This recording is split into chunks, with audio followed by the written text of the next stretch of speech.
warahmatullahi wabarakatuh. Saya Dana Yulianti dari Prodi BKPI semester 4 Inaivas Kencong. Video ini dibuat guna untuk memenuhi tugas dari Bapak Rudi Masrukin selaku dosen pengampu psikologi dakwah. Di sini saya akan menjelaskan tentang dakwah dengan pendekatan psikologi dari tokoh Profesor Dr. Hajah Zakia Darajat. Psikologi agama atau ilmu jiwa agama meneliti sejauh mana pengaruh keyakinan agama terhadap sikap dan tingkah laku orang melalui berpikir, bersikap, dan bereaksi.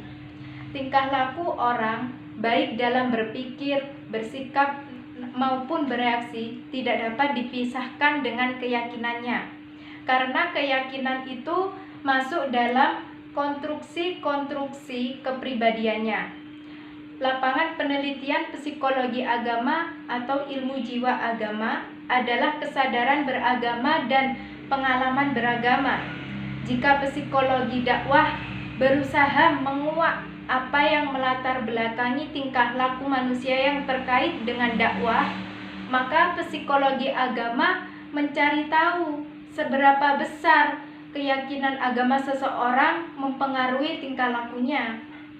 Dakwah bukan hanya untuk dilakukan terhadap orang yang belum beragama saja, tetapi juga kepada orang yang sudah memiliki keyakinan beragama. Dalam ceramah-ceramah keagamaan, peringatan Isra Mi'raj Nabi Muhammad SAW atau Maulid Nabi misalnya, dapat dipastikan bahwa hadirin yang mengunjungi acara tersebut pasti lebih banyak yang telah memiliki keyakinan agama Islam. Disinilah seorang dai terhadap psikologi agama karena tingkah laku seseorang, kelompok orang terkadang aneh dan tidak mudah dipahami, baik yang bersifat positif maupun negatif. Tidak mustahil bahwa tanda kutip keanehan tingkah laku itu ternyata bermuara pada suatu keyakinan yang dianutnya, menurut Profesor Dr. Zakia Darajat. Dalam meneliti ilmu jiwa agama, sejumlah metode dapat digunakan, antara lain: yang pertama, dokumen pribadi. Metode ini mempelajari tentang pengalaman dan kehidupan batin seorang dalam keberagamaannya. Yang kedua, kuesioner dan wawancara. Metode ini digunakan untuk mengumpulkan data dan informasi yang lebih banyak. Yang ketiga, melalui tes. Tes ini digunakan untuk mempelajari tingkah laku keberagamaan seseorang dalam kondisi tertentu. Dan yang terakhir, eksperimen.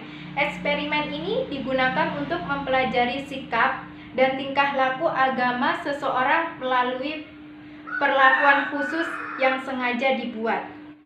Jadi, kesimpulan dari dakwah pendekatan psikologi menurut Profesor Dr. Hajah Zakia Darajat ini adalah psikologi agama mencari tahu seberapa besar keyakinan agama seseorang mempengaruhi tingkah lakunya.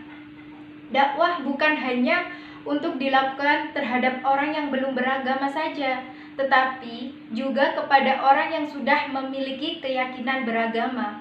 Dalam ceramah-ceramah keagamaan, peringatan Isra Mi'raj Nabi Muhammad SAW atau Maulid Nabi misalnya, dapat dipastikan bahwa hadirin yang mengunjungi acara tersebut pasti lebih banyak yang telah memiliki keyakinan agama Islam. Disinilah seorang dai terhadap psikologi agama karena tingkah laku seseorang, kelompok orang terkadang aneh dan tidak mudah dipahami, baik yang bersifat positif maupun negatif. Sekian video dari saya. Wassalamualaikum warahmatullahi wabarakatuh.